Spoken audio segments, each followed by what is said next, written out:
Enfatizamos en diferenciar lo que se estudia en la sociología criminal y lo que se puede estar estudiando en el derecho.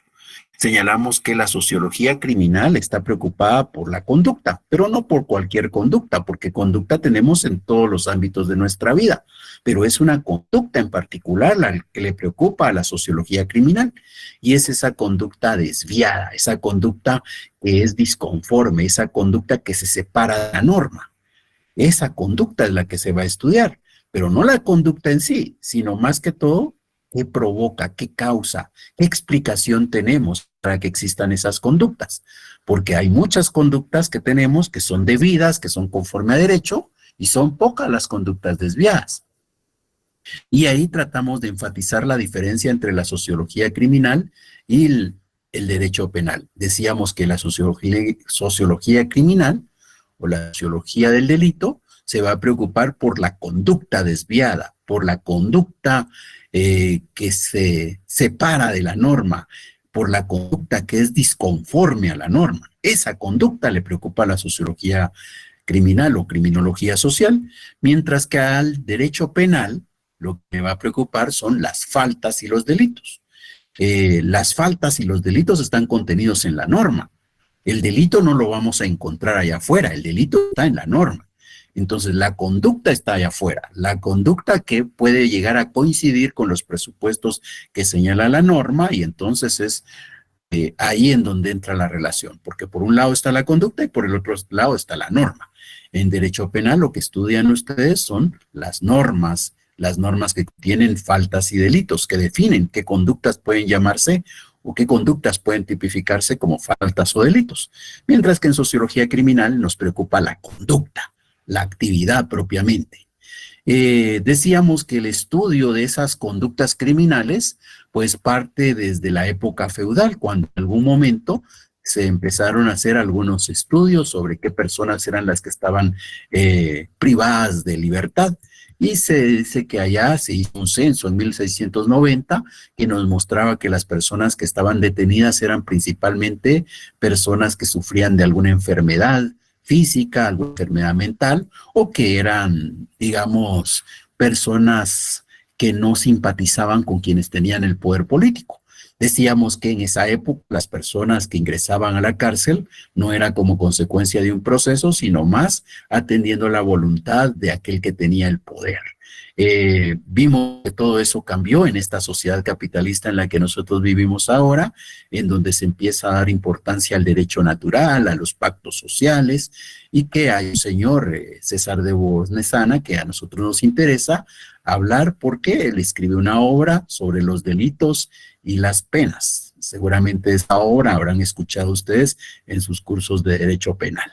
Bueno, pues este señor lo que hace es tratar de explicar que no hay pena sin ley anterior, que debe haber un debido proceso, y eso da lugar a que entonces consideremos algunos principios que leíamos y que comentábamos en la clase anterior, que son los principios de Beccaria. Dentro de esos, insisto, algo que es clave es que la autoridad debe basarse en ley, que las leyes pueden decretar las penas, solo las leyes, que el juez no es el encargado de crear las leyes, sino de aplicarlas, que la interpretación puede llevar a un problema, porque si la ley necesita de una interpretación y la interpretación es muy abierta, pues da la posibilidad de que el que la interpreta al final resulta creando la ley, ¿verdad? Y decíamos que ahí también hay otros elementos, como por ejemplo el que cuando se hace la investigación no se busca torturar a la persona que se le está tratando de obtener una declaración, porque no es a través de esa tortura que se va a encontrar la verdad, porque la verdad no está en los músculos, porque la verdad no está en el cuerpo, la verdad está en lo que esta persona nos pueda manifestar. Entonces, la cárcel es solo una custodia del reo hasta que se dicta la pena, no es la crueldad de la pena la que conduce a la verdad, como habíamos dicho. Bien, entonces, eso era lo que hablábamos en la última clase. Avanzábamos ya diciendo que hay diferencias entre lo que se creó en la época del feudalismo y lo que existe en esta sociedad. Y una de las diferencias más marcadas es justamente el tema del proceso, ¿verdad? Porque allá en el feudalismo las personas prácticamente eran condenadas a estar privadas de libertad sin necesidad de un proceso, mientras que en esta sociedad, pues al menos dentro del ordenamiento jurídico, eso es lo que se nos dice, ¿verdad? Debe haber un proceso para que una persona pueda llegar a tener que cumplir una pena. Hablábamos sobre los delitos que preocupaban en la época feudal y los delitos que preocupan en la sociedad capitalista. En la época feudal y todas las etapas anteriores, la preocupación es sobre delitos atroces, delitos que tienen que ver con la muerte, con la destrucción, mientras que en la sociedad capitalista la preocupación tiene que ver más con los delitos contra la propiedad. Y que justamente en eso es que el Estado, que es el que va a castigar, que es el que va a velar por el cumplimiento de la pena, en alguna etapa del desarrollo del capitalismo buscó aprovechar a aquellos que se encontraban condenados para que hicieran algunos trabajos forzosos en favor del Estado. Bien.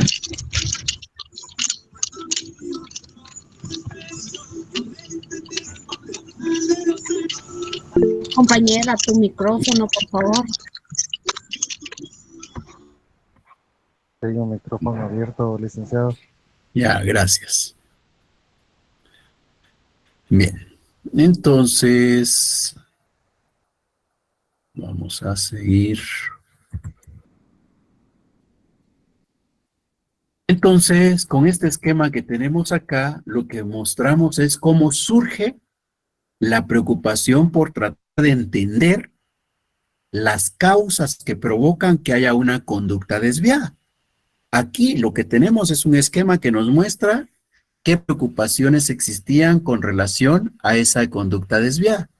Por eso es que a esta parte, como es el origen de la explicación, le vamos a conocer como la posición clásica, como la teoría clásica con relación al delito. Entonces, la teoría clásica con relación a esa conducta desviada, esa es, digamos, el origen.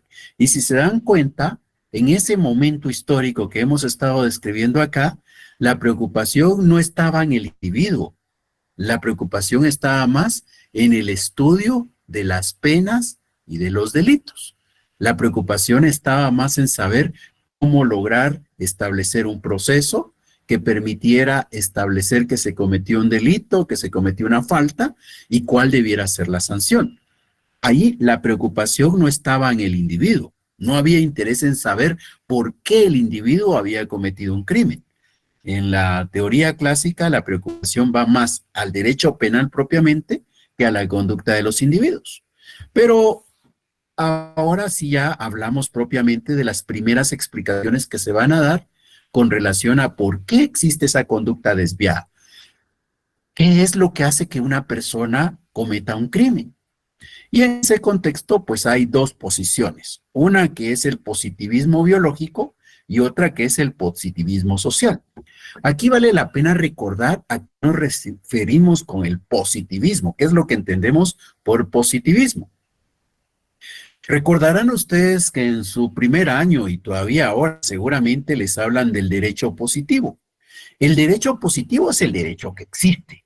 Ya positivo es lo que existe. Y eso viene desde Augusto Comte, que es el creador del positivismo en el ámbito filosófico, en el ámbito sociológico. Ya nosotros sabemos que Hans Kelsen también promueve el estudio del positivismo dentro del derecho, ¿verdad? Pero ese positivismo, entonces, lo que hace es estudiar lo que existe. Por eso el derecho positivo es el derecho que existe. Bueno, entonces, cuando se habla del positivismo, quiere decir que la explicación no va a estar en la mente de la persona que está tratando de dar una explicación del por qué. Es decir, yo quiero saber por qué las personas son criminales. Yo quiero saber por qué existen personas predispuestas a cometer un crimen. ¿Dónde voy a encontrar la explicación? Pues la voy a encontrar viendo los fenómenos, estudiando la sociedad, estudiando la realidad. Eso es el positivismo. No voy a empezar a buscar la explicación simplemente en mis creencias o en mis pensamientos religiosos. No, yo voy a buscar la explicación allá, fuera de mí, en la realidad. Eso es el positivismo. Entonces, el primer positivismo que existió es el positivismo biológico. En el positivismo biológico, pues hay dos principios básicos: el de neutralidad valorativa y la cuantificación del comportamiento. ¿Qué implica neutralidad valorativa?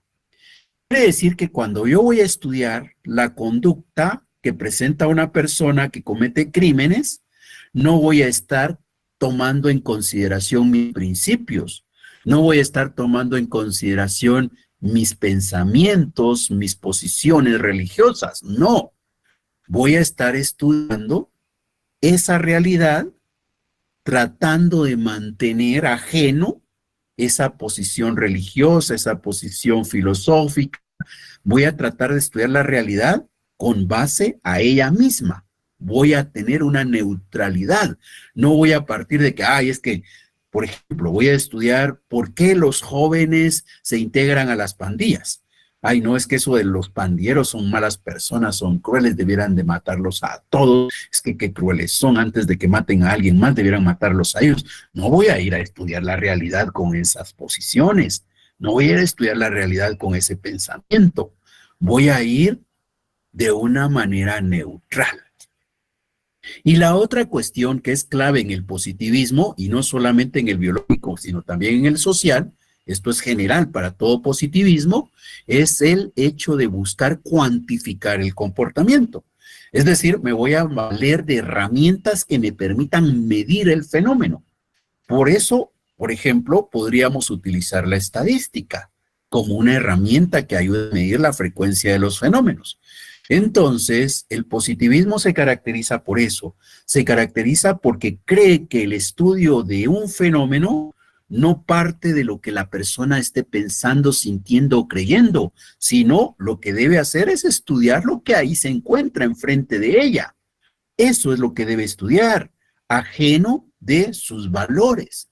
Y debe de buscar la manera de medir ese fenómeno que está estudiando, de cuantificar ese comportamiento. Por eso es que se llama positivismo. Positivismo porque va hacia afuera y positivismo porque busca medir eso que se encuentra afuera. Aquí tal vez vale la pena recordar aquella ley de Comte que nosotros ya estudiábamos en nuestra primera parte del curso, cuando decíamos que en algún momento el ser humano, cuando buscó explicarse lo que había alrededor, ¿qué hizo? Bueno, llega un momento en el cual dice, de plano que es un Dios el que hizo eso. ¿Y por qué estará lloviendo? De plano que hay un Dios. ¿Y por qué hubo un eclipse hace unos días? Porque hay dos dioses ahí que saber qué conflicto tienen. O sea, el ser humano buscó explicarse las cosas haciendo uso de la religión. Es un momento teológico el que estaba viviendo el ser humano.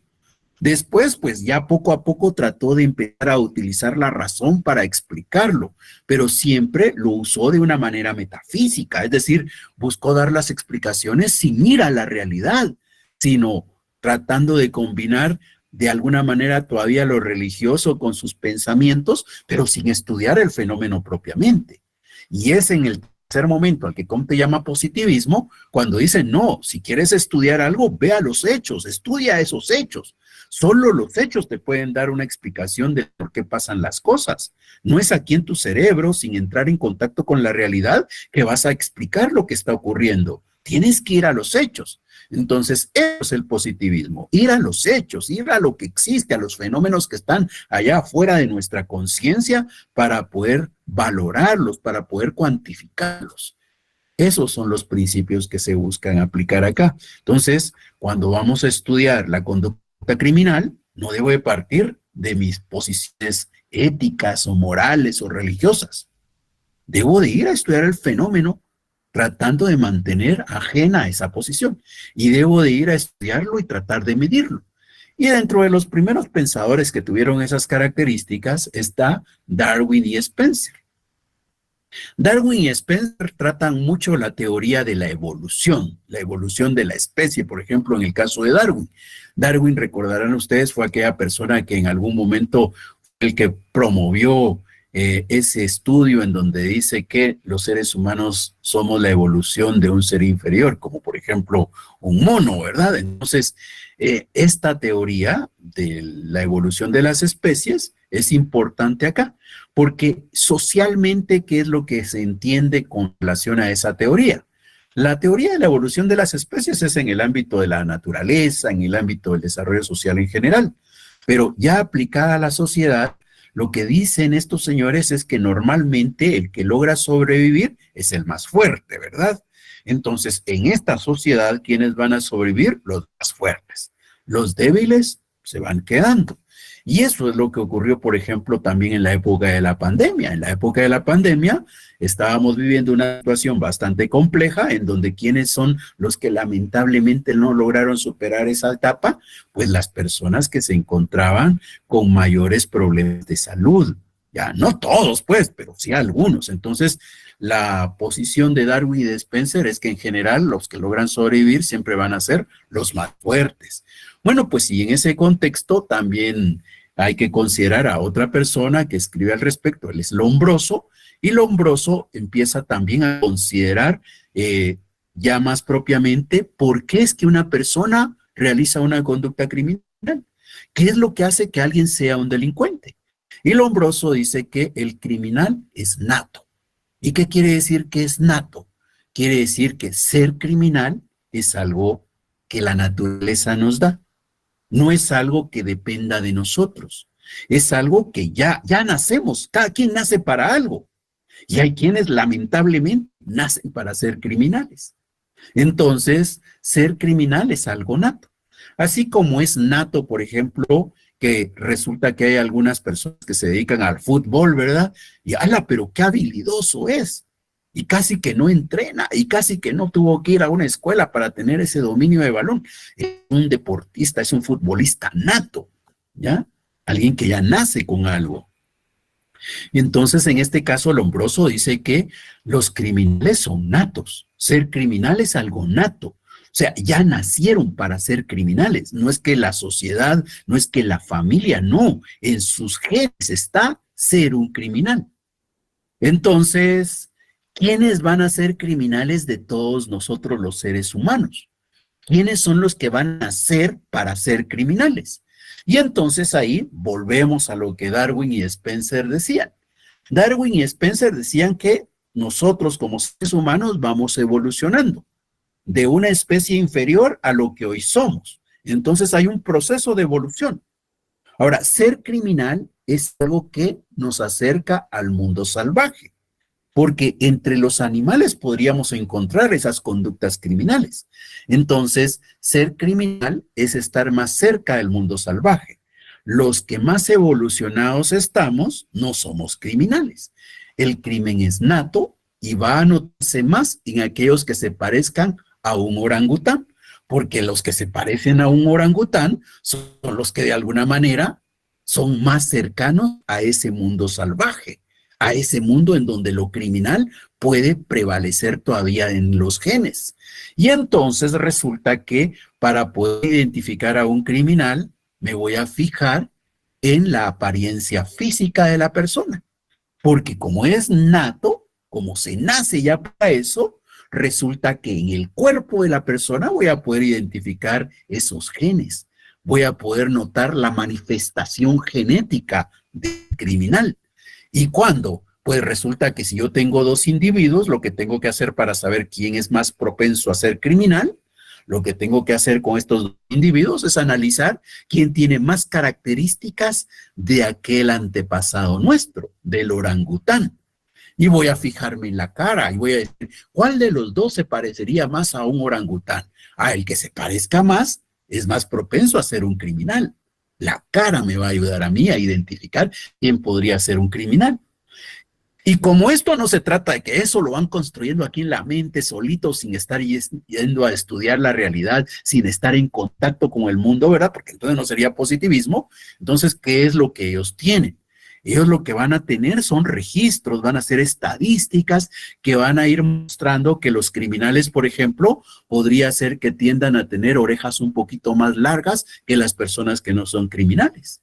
Y eso de tener orejas un poco más grandes que los demás da lugar a pensar que están más cerca de aquel orangután que del ser humano más civilizado que podríamos encontrar. Y eso puede dar lugar entonces a identificar a quienes podrían tener una conducta criminal. Ahora, si estamos diciendo que, por ejemplo, la forma de las orejas, el tamaño del cráneo, porque también el cráneo va cambiando conforme se evoluciona, ¿verdad? Nosotros sabemos que los orangutanes tienen el cráneo un poquito más pequeño que nosotros los seres humanos. Entonces, aquellos que tengan menos frente, por eso aquel dicho de que, ay, con tantos dedos de frente, ¿y qué podemos hacer, verdad? O con esos dedos de frente, de plano, ¿qué le podemos pedir a él?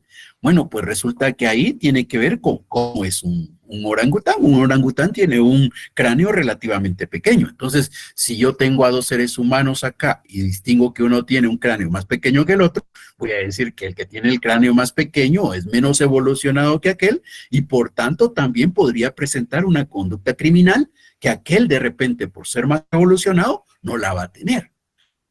Pero eso implica estudios, implica estadísticas, implica ir a las prisiones, estar observando a los criminales y con base a esa observación ir haciendo esos registros para cumplir con aquel principio que anotábamos antes.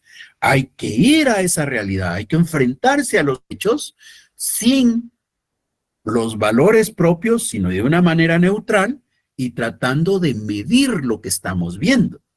Así fue como se fue creando esta teoría del positivismo biológico. De ahí que nosotros sabemos que, por ejemplo, allá en los Estados Unidos han llegado a decir que los que pertenecen a la raza de color oscuro en la piel, pues son más propensos a ser criminales, ¿verdad? Y todos nos imaginamos que esos barrios de gente morena son barrios peligrosos y no creemos que aquellos barrios en donde no hay morenos sean peligrosos. Entonces, ¿qué estamos considerando ahí? Que los morenos definitivamente están más cerca de aquel animalito que los que son canchitos y de ojos azules, ¿verdad? Y que como los morenos están más cerquita del orangután, entonces los morenos son más propensos a ser criminales. Eso es lo que está diciendo Lombroso. Eso es lo que Darwin y Spencer de alguna manera van construyendo en ese momento. Ahora, ¿qué hay que hacer con estas personas que son propensas a ser criminales porque tienen rasgos todavía muy marcados de el origen de la humanidad, de aquel orangután? Pues lo que hay que hacer es eliminarlos, dijeron. Hay que eliminarlos. Y eliminarlos no necesariamente quiere decir matémoslos, ¿verdad? Puede implicar el encierro, el aislamiento. Otra persona que escribe al respecto es Ferri. Ferri dice, los delincuentes son natos, ¿ya? Se sigue manteniendo la línea, ¿ya? Cada quien nace para algo y hay quienes lamentablemente nacen para ser criminales. El delincuente es nato. Y gracias a las condiciones favorables del medio al que llega, o en el medio en que se desempeña o se desenvuelve, pues existen más posibilidades de ser criminal. Hay criminales de ocasión que están empujados por el medio físico y social, y hay causas antropológicas. ¿Qué es lo que está diciendo Ferri con esto? Bueno, primero, mantiene la posición de que ser criminal es algo que viene en nuestros genes, ¿ya? En nuestros genes, ¿verdad? Que podamos realizar conductas desviadas. Ahora, lo que sí está diciendo Ferri es que a pesar de que vienen nuestros genes, no todos necesariamente van a ser criminales. Es volviendo al ejemplo de las personas de color oscuro, ¿verdad? Bueno, volviendo al ejemplo, pues diríamos que un barrio de morenos es posible que sea más peligroso que un barrio de gente de color blanco. Muy bien. Pero ¿todos los morenos son criminales?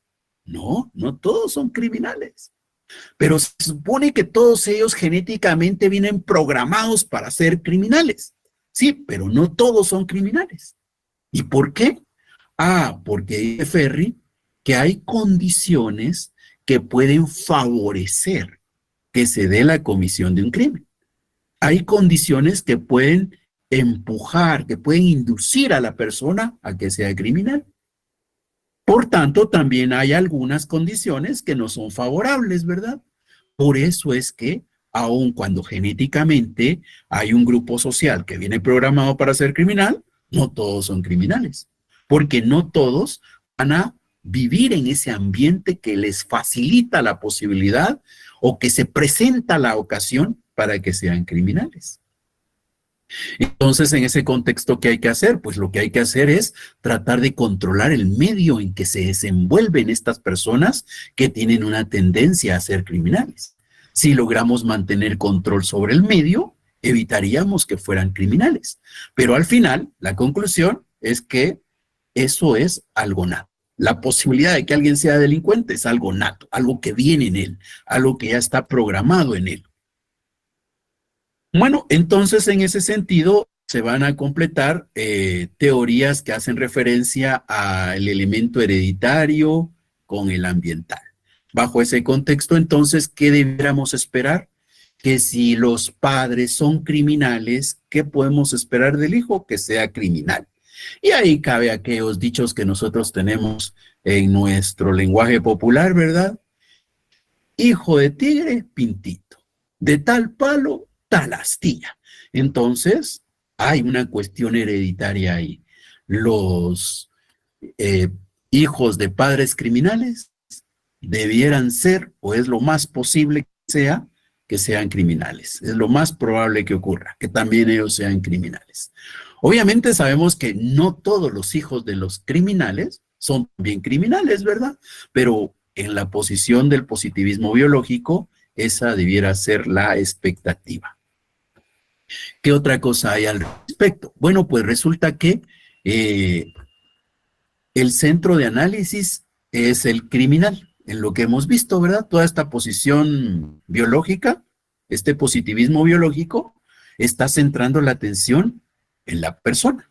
Nos damos cuenta de la diferencia entre este positivismo biológico y la escuela clásica que estudiamos, o la teoría clásica que estudiábamos antes en aquel esquema que teníamos, ¿verdad? En aquel esquema la preocupación era el delito, eran las faltas, eran las penas. Esa era la preocupación en el esquemita que teníamos en la diapositiva penúltima. Ahí la preocupación era los delitos, las faltas, las penas. Ahora, con el positivismo biológico, ¿en dónde se está centrando la atención? Se está centrando la atención en la persona. El centro de análisis es el criminal. Ahora, si es una cuestión biológica, si es una cuestión genética, viene a ser algo así como considerar una enfermedad. Y doy para eso un ejemplo. El caso de el abuso y la explotación de niñas, niños y adolescentes por parte de algunos agresores sexuales. ¿Cómo le dicen a esos agresores sexuales? Muchos de estos agresores sexuales, no todos, pero muchos de ellos son pedófilos. ¿Y qué es un pedófilo? Un pedófilo es una persona que tiene un trastorno, ¿ya? La pedofilia es un trastorno mental. Un trastorno mental que hace que viva como ilusiones, que hace que esté pensando en tener relaciones sexuales con niñas, niños y adolescentes. Es un adulto, ¿verdad? Es un adulto que está teniendo sueños, imaginando, creando ideas ahí sobre cómo podría abusar sexualmente de una niña, de un niño. Ese es un trastorno. Es un trastorno que tienen algunas personas. Bueno, pues, ¿qué explicación hay en este contexto? Que como es una enfermedad, ¿qué es lo que hay que hacer? Hay que buscar curar la enfermedad. Si nosotros estamos diciendo que los criminales son criminales porque ya nacieron siendo criminales, quiere decir que lo que tienen es una enfermedad. Y si tienen una enfermedad, lo que queda es curarlos. Ahora, ¿cómo podemos curar a un criminal? Pero en ese sentido de cómo podemos curar, antes de contestar eso, la pregunta sería, ¿podemos curarlo? ¿Podemos curar al criminal? Y si la conclusión es que no podemos curarlo, porque es algo con lo que ya nació y no podemos quitárselo, ¿verdad? Porque es algo así como que, nació con ojos negros. Muy bien, entonces es una enfermedad que haya nacido. Genéticamente nació con ojos negros. ¿Cómo puedo hacer que no tenga ojos negros? Tendría que quitarle los ojos. O nació con una piel oscura y yo considero que por nacer con una piel oscura tiene una propensión a ser criminal. ¿Qué debiera hacer para que no sea criminal? Para curarlo tendría que cambiarle el color de la piel, ¿verdad? Pero, ¿puedo realmente curar yo al criminal? Y ahí es donde dicen, si no lo podemos curar, entonces, ¿qué vamos a hacer? Lo vamos a aislar. ¿Y eso qué nos muestra? Eso nos muestra que estamos regresando a lo que existió en la época del feudalismo. Allá en aquella época en donde describíamos que quiénes eran los que estaban en las prisiones, los que estaban en las prisiones eran personas enfermas, enfermas de salud física, enfermas en su salud mental, o personas que eran enemigos del que tenía el poder político. Entonces, esta posición lo que hace es regresarnos prácticamente, porque nos está diciendo que sí, lo correcto es encerrarlos, aislarlos, porque como no podemos curarlos, lo que hay que hacer es retirarlos de la sociedad. Ese es el positivismo biológico. Bien, ahora, ¿qué pasa con la otra postura? Este es el positivismo social, ¿ya? Como positivismo mantiene aquellos dos principios que he dicho desde el inicio de la explicación. ¿Cuáles son esos dos principios? Los que tengo a la izquierda. Esos dos principios son, yo no debo de ir a hacer mi estudio tomando en cuenta mis valores personales. Yo no debo ir a hacer el estudio considerando mis posiciones religiosas, ideológicas. No, yo voy a ir a hacer el estudio de una manera neutral. Por el otro lado, el estudio no lo hago acá adentro, lo hago en la realidad, allá, en donde están las personas, donde están los que están cometiendo crímenes, en donde están los delincuentes, ahí hago yo mi estudio. Y la otra, el otro principio, es que yo debo de medir ese fenómeno, debo de tener estadísticas de ese fenómeno, porque esas estadísticas, diríamos, son la demostración de que mis razonamientos son correctos. Bueno, esos mismos postulados, esos mismos principios, los va a contener el positivismo social. Pero aquí va a ir cambiando un poquito la cosa, porque, como bien dice la primera línea, el crimen se va a entender como un hecho social, ¿ya? El crimen es un hecho social. Cuando yo digo que el crimen es un hecho social, entonces me estoy aislando. Estoy dejando de preocuparme por la persona, por el delincuente, y ahora estoy viendo el hecho. No me fijo en la persona, me fijo en el hecho. El hecho es el que voy a observar. No estoy viendo a las personas y diciendo, de todos estos que tenemos aquí enfrente, ¿quiénes serán delincuentes ustedes? No, no, no, ya no me preocupo por la persona, o por lo menos no centraré mi atención en la persona. Ahora me voy a preocupar por el hecho. Entonces voy a observar el hecho social llamado crimen. Y entonces llegan a la conclusión de que ese crimen, de que ese hecho social, muchas veces es el síntoma del malestar que existe en la sociedad. Por ejemplo, podríamos decir ahora, con el tema de los bloqueos, ¿verdad? Bueno, ahora con lo que se ha dicho, prácticamente se está diciendo que esos bloqueos vienen a ser una conducta criminal. Ahora, si son una conducta criminal, ¿qué es lo que estamos diciendo desde el positivismo social? Bueno, son una conducta criminal, son un crimen, pero hay que entenderlos como un hecho social. Y como hecho social, hay que considerar que estos bloqueos no son más que la manifestación de un malestar que hay en la sociedad. Entonces, ahora, los delitos son hechos sociales. Los delitos son hechos sociales que lo que nos muestran es que como sociedad hemos estado haciendo algo mal. Se dan cuenta de la diferencia. El positivismo biológico dijo, aquí tengo al delincuente y en el delincuente me estoy fijando y tengo a este delincuente y a todos estos que no son y empiezo a marcar las diferencias entre este y aquellos y así logro saber qué es que genéticamente tiene este que lo programó para ser delincuente. En la persona delincuente me estaba centrando. Ahora no. Ahora es en el hecho, ¿ya? En la conducta. No en la persona, sino en su conducta. Y aquí está Tarde y Durkheim Tarde dice, las causas sociales van a incidir. La imitación, los delitos y las clases sociales. Y va a criticar al hombroso. Porque entonces, Tarde lo que está diciendo es que estos hechos sociales llamados crímenes, resultan a veces de la imitación.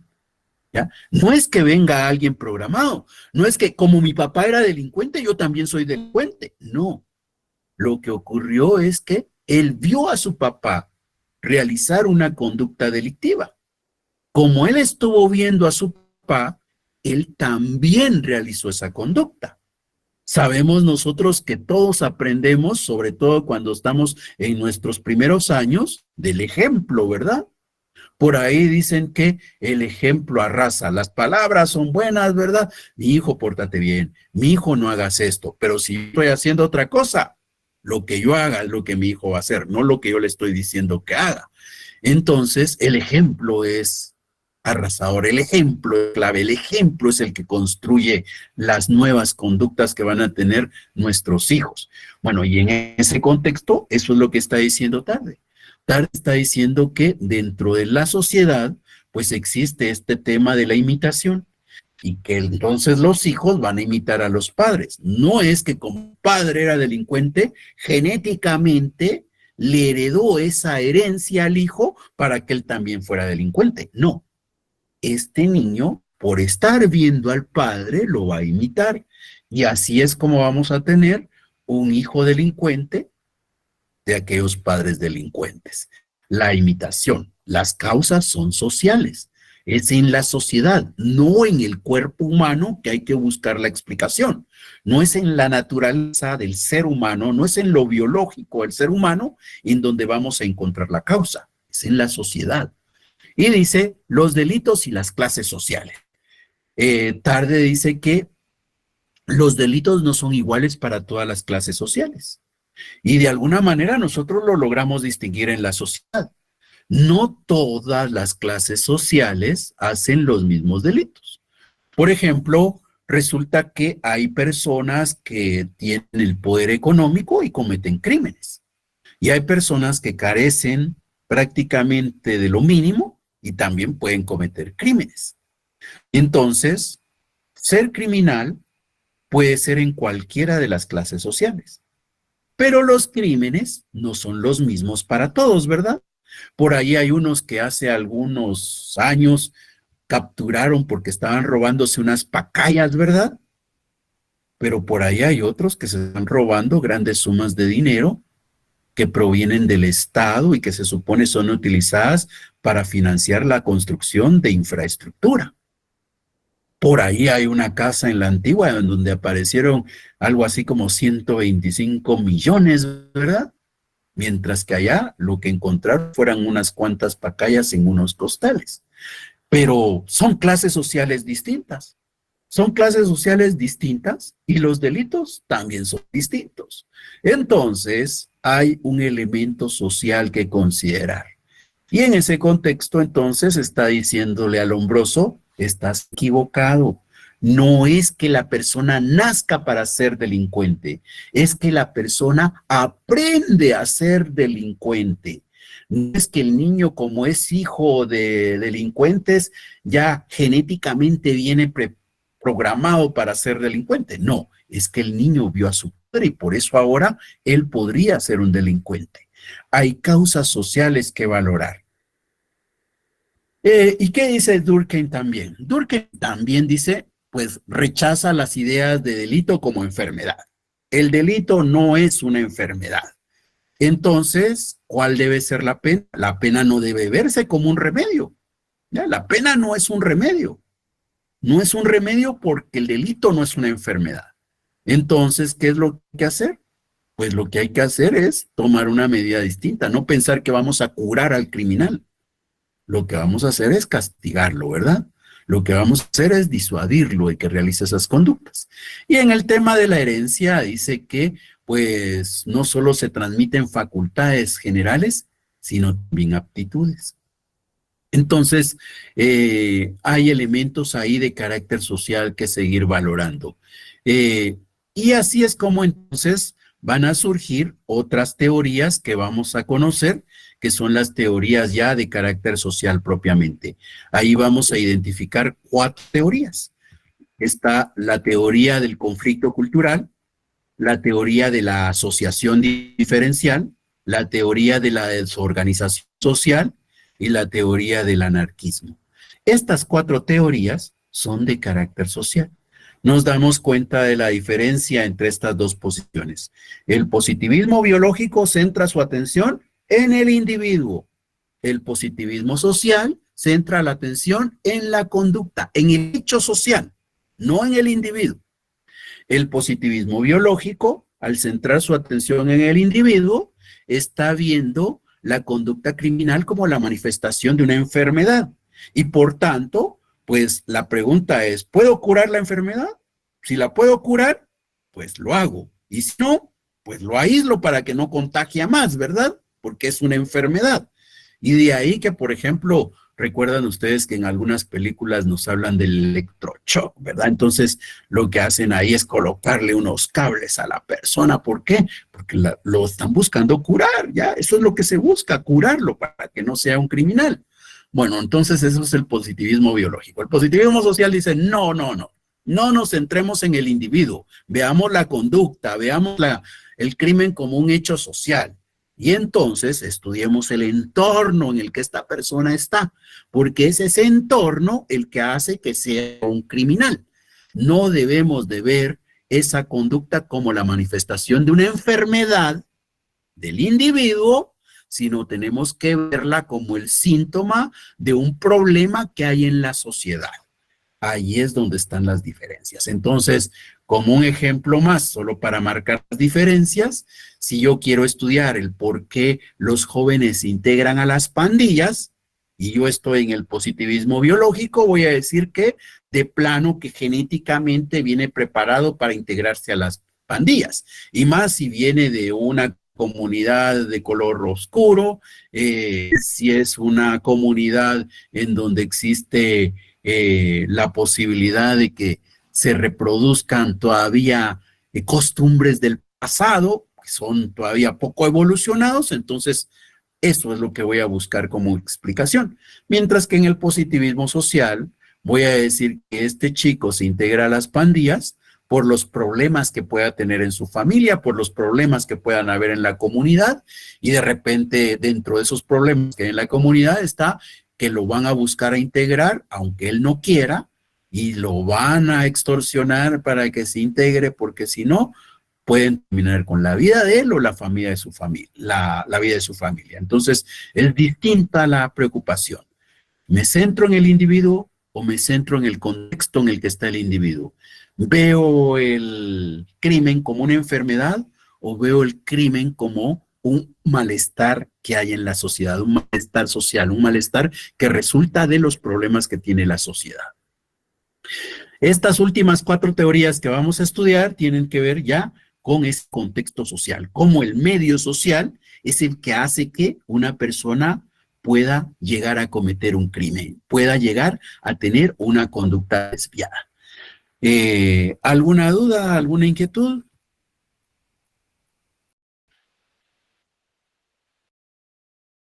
Bien, si no hay, entonces dejamos pendiente esas 4 teorías para la próxima clase. Nos quedamos aquí. Tenemos clase el próximo viernes, dentro de 8 días. El miércoles no tenemos porque es un día de descanso, ¿verdad? Es un asueto. Entonces estaríamos hasta dentro de 8 días. Les agradezco la atención y estamos hasta el próximo viernes. Feliz noche, feliz fin de semana. Gracias, Buenas licenciado. noches. Feliz noche. Buenas noches. Ya, Buenas noches. escuchen. Licenciado, Buenas noches. compañeros. Feliz noche. Feliz noche, licenciado. Igualmente.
Bueno, compañeritos, empezamos ya con nuestra sesión. Esta es fundamentalmente una recopilación de lo que ustedes finalmente expusieron. Y les quiero decir que es una gran satisfacción. 4 cositas ahí importantes que quiero mencionarles. Una total satisfacción porque no solo se les permite la jurisprudencia de la Corte Interamericana de Derechos Humanos, que no es cualquier jurisprudencia, no es una jurisprudencia de un juzgado de paz, de un tribunal de sentencia, ni de una sala, ni de la Corte Suprema, ni de la CC. La Corte Interamericana es un